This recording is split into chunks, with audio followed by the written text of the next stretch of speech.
If you want to see the reconciliation in our life, you got to learn from God how God handled it. Because He knew that we cannot come up to Him. We cannot match His standard. We cannot gain His righteousness. So He decided to come down. Philippians chapter 2. He became like us.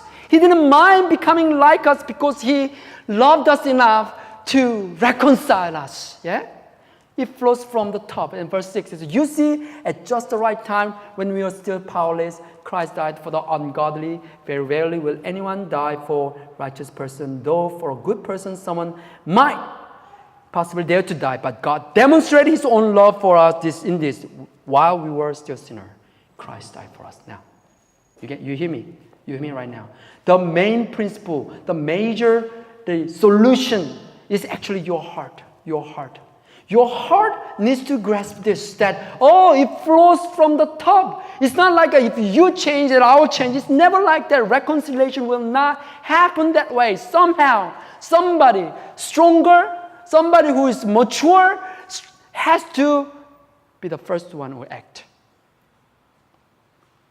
In this case, right, okay, man, can I have all the men's attention right now? Okay, girls, just close your ears for a while.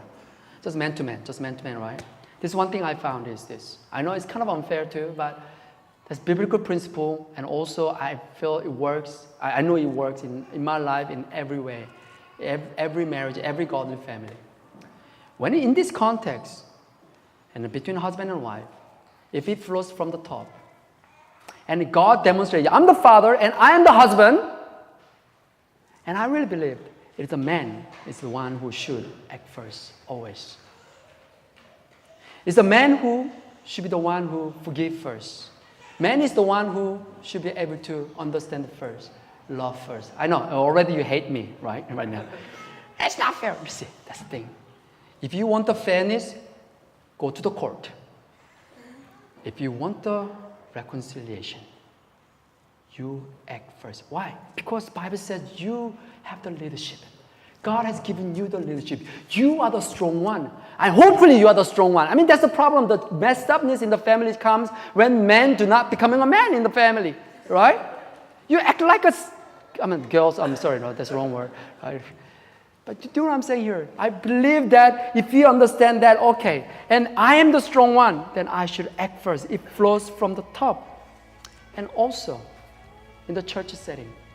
If you ask me, Pastor Joshua, where are we going with this church? And I'm going to tell you this. We will exercise the ministry of reconciliation. And how we do it? Then we have to be the strong one. And we have to create the culture within us, always the strong looking after the weak.